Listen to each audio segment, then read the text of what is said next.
Yes. So, the thought process is, obviously you can't wholesale change in the middle of a season. Guys know the vocabulary, and there are a lot of things that we do conceptually that, give us a chance.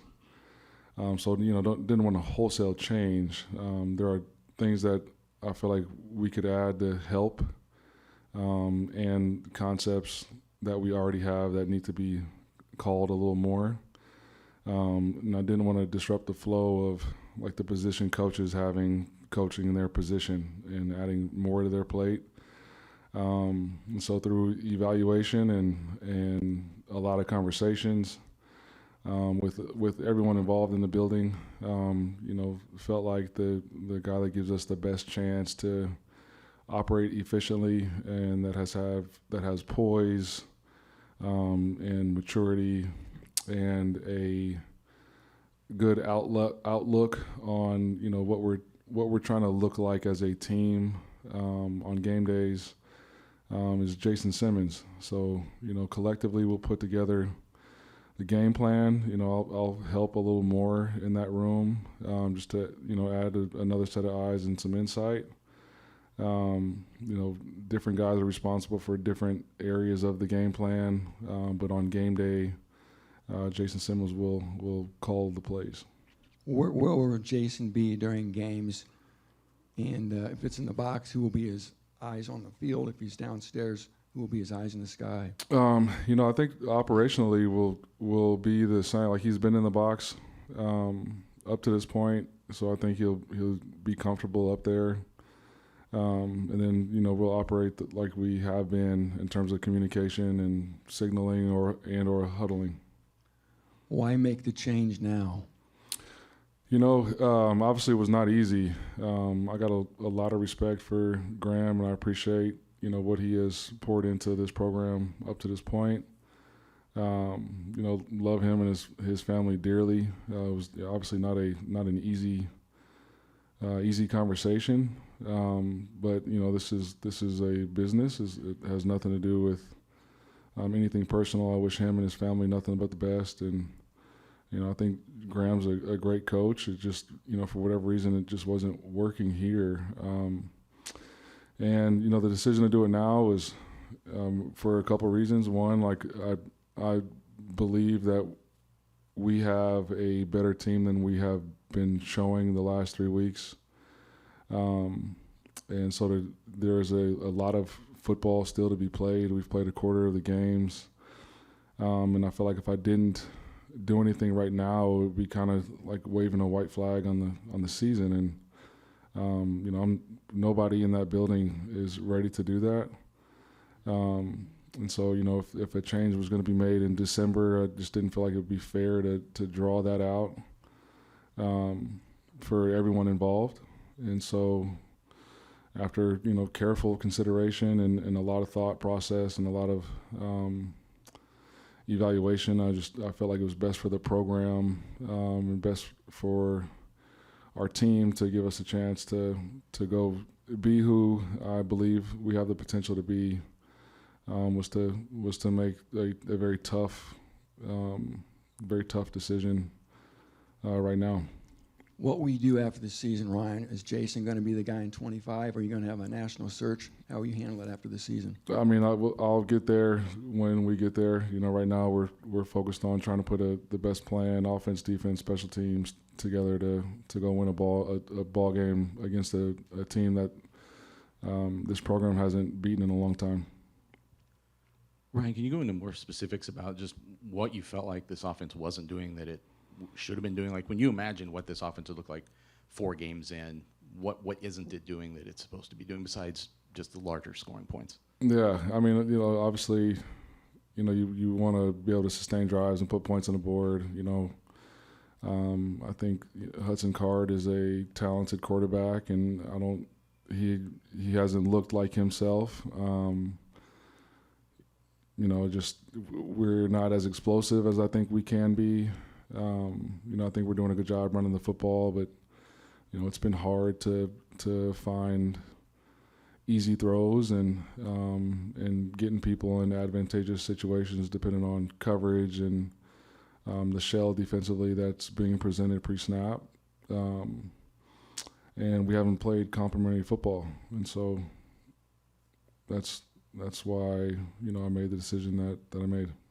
Who's overseeing quarterback room now? We have Stan Keene is the quarterback analyst, and I'll be more involved just to oversee what's being taught, what's being how we're practicing, so I can make sure that the communication is being spoken the same throughout the offense. Obviously, as the offensive coordinator and quarterbacks coach, Graham would have had a relationship with someone like Marcos and also the quarterbacks you're bringing in. What sort of conversations have you had with those people so far to reassure them of where things are going to be in the future? Yeah, I've started with the quarterbacks already in the room. They trust, what I've done up to this point. I've been very open and honest and transparent with all those guys, and they. Again, like it's human nature to feel bad for like Graham. Like everybody loved Graham in the building, still do, and so. But they also are excited about the direction moving forward and are excited to go out and compete. The remaining 3 quarters of the season. You mentioned before that maybe you'll be more involved now. How much have you been involved? Excuse me, week to week with giving some oversight to the offense and how's that going to change? Yeah, I mean, I've made suggestions and interjected where I saw fit. So now though, like obviously I'll be more, more involved, more in there during the game plan process. I don't want to get in the way, and I don't want to speak on things that I don't know. But I do feel like having eyes from a defensive perspective can sort of give insight or generate discussion on how best to attack certain coverages, how best to attack certain leverages, how to get guys' eyes in the wrong spot, things like that give defenses problems. Obviously, Jason doesn't come from extensive background of calling or coming up with a game plan at the college level, extensive high school experience, like very successful. Is there something about now that you've had both jobs that like that head coach mentality, was that something you considered here, and what ways can it be beneficial for him, I suppose? Yeah, I think the thing I've been most impressed with Jason just in the time he's been here is his presence, his confidence. He's sort of got like a calm confidence to him and his ability to relate to and hold 18 to 22-year-olds accountable. Our team respects him. Had conversations with some of the guys on offense and let them know, what direction I was going in terms of the play calling, and all were excited that it was him. There's a lot of successful OCs in the college ranks right now that started as high school OCs. I think the fact that he has not only led a side of the ball but led an entire team, it was definitely attractive to me in terms of what our team needs right now. I got a lot of confidence in him. I got a lot of trust in him, and I think he's going to do a great job. When you use the term complementary football, what's your definition of that, and how does that apply to what you want offensively? The definition of so offense and defense, working together to try to win a ball game. And so, if it's a long drive that the defense has been on the field for, it's probably not the wisest thing to go fast the next drive, right? It's, taking advantage of momentum swings and being, strategically aggressive on offense and strategically aggressive on defense, depending on what's going on either side of the ball throughout the course of the game. And knowing that, what the plan is going into the game. And so, I thought we did a slightly better job of that last week. Just weren't able to take advantage of some of the opportunities that were being presented. Is it kind of your view you can pass the ball and possess the ball at the same time? Those Absolutely. two things don't have to be mutually exclusive. Yeah, absolutely. I just think it's hard to do so when you can't find easy completions. It gets difficult, and like I said, to be strategic about when to take shots and when not to, and how to scheme up what you're seeing week to week, and having new wrinkles and things that you haven't shown, and just to set up plays that complement each other as well. Those are all things that I envision an offense looking like moving forward.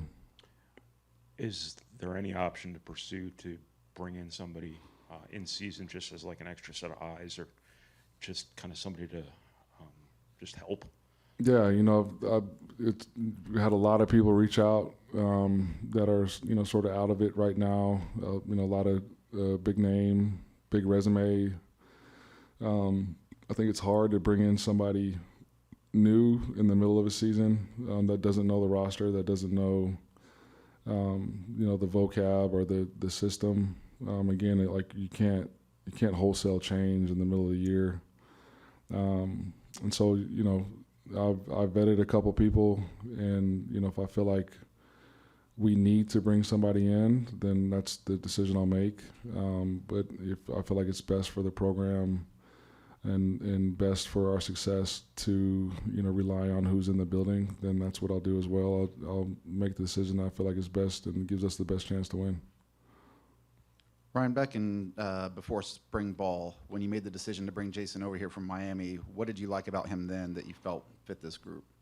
Just the things like I've talked about earlier. One, I liked the fact that he had been a head coach, albeit the high school ranks, had been an offensive coordinator, albeit the high school ranks, and the success he had, his familiarity with this area, and his passion for the game of football, and just the way he carries himself and his ability to reach people.